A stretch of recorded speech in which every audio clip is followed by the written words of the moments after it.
Ahava blessings and welcome to this short and sweet video. I just wanted to give a little update on the Venus Gate happening December 9th. And Venus Gates are just an opportunity to live, to feel, right? The unity of Venus and the moon coming together in divine union. It is a conjunction, it is a merging. And lately, for the past years, the Venus Gates have been practiced and embodied using, working with the gates of Inanna. In the Desert Rose tradition, it's a bit different. The Venus Gate symbolizes something that has to do with the Garden of Eden. And just to understand that a Venus Gate is always a positive, a very, very positive placement, merging, and experience. There's nothing negative about it. And so on this particular Venus Gate, I find it very interesting because we have had the feast day of the Immaculate Conception on the 8th of December. We're also in Hanukkah portal, we're also in the Advent portal. And so there's a lot of light, just light and light and light. And with everything happening on the planet, we know that it is very important sometimes to align ourselves with the cosmic intelligence to see what we can do and how we can collectively bring this light and bring it down to humanity and to the earth. And so a Venus Gate is the merging of Venus and the moon. The moon represents our incarnational experience, right? The journey of the soul here on life. And when we work with the cycles of the moon, I like to work with the cycles of the moon within the Aramaic spirituality. When we work with the cycles of the moon, there is a healing because cycles are prophetic. When we go into a cycle and we practice a cycle or a portal, something is revealed, and what is revealed is a prophecy, right? And so the more we practice the cycles, the more information we receive, the more wisdom is awakened. And so when Venus, which is the beautiful light of creation, merges with the moon, it is a day, what I call free of karma. It is a day that we can become empty. It is a day, it is a placement of pure light. And so in Western astrology, Venus represents divine union, creativity, abundance, beauty, and creation as well. All of these beautiful attributes. And in the Desert Rose tradition as well, Venus represents divine union, beauty, love, creativity, abundance. Yet there's a more mystical aspect because Venus is the Garden of Eden. It is the light of creation, the light that existed before creation. And Venus is the Garden of Eden as an activation, as an inner dimension, and as an outer dimension. Also, Venus represents the victory of the light over the darkness and the victory of life over death. And so when we have a Venus Gate and we align with these teachings of the Garden of Eden, of the Odana Baruka, just as it is said in Aramaic, we can access pure light.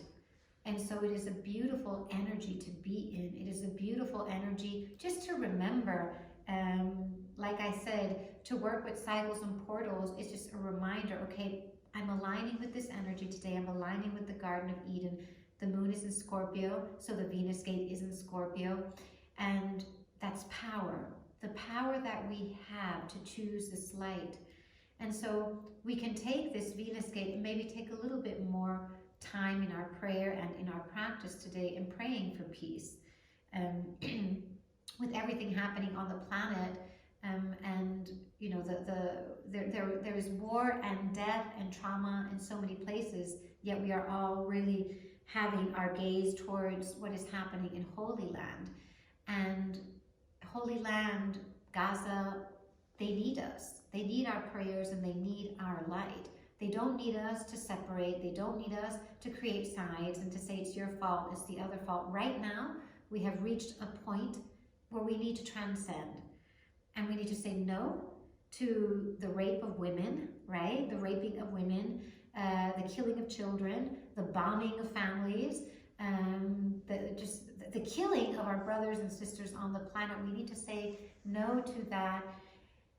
How can we do it when sometimes we feel that we do not have power in this? But we do. And the power we have is through prayer. And the power we have is just this beautiful example of Venus shedding her light on the incarnational experience. And we can have that light and use that light to bring prayer into humanity.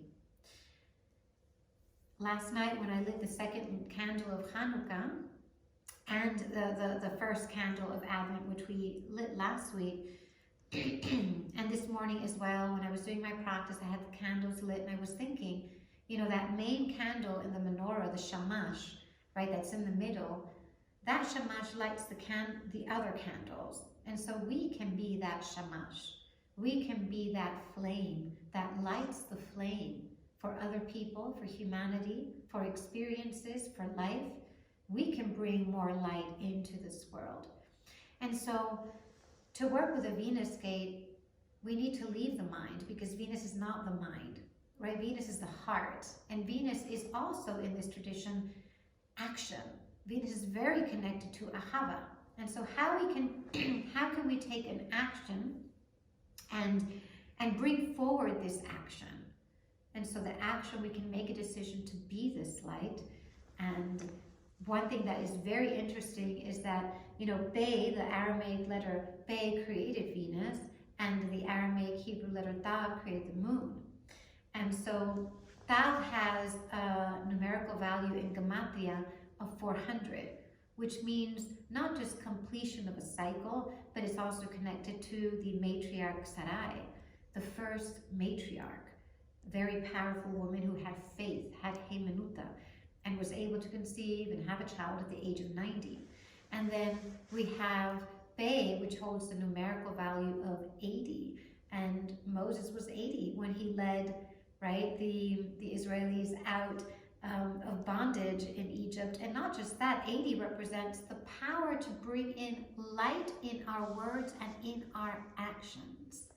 And so we can take this beautiful Venus gate, which is powerful because it is in Scorpio, and use the teachings of these letters of creation, these sacred letters, and bring more light in our words and in our actions.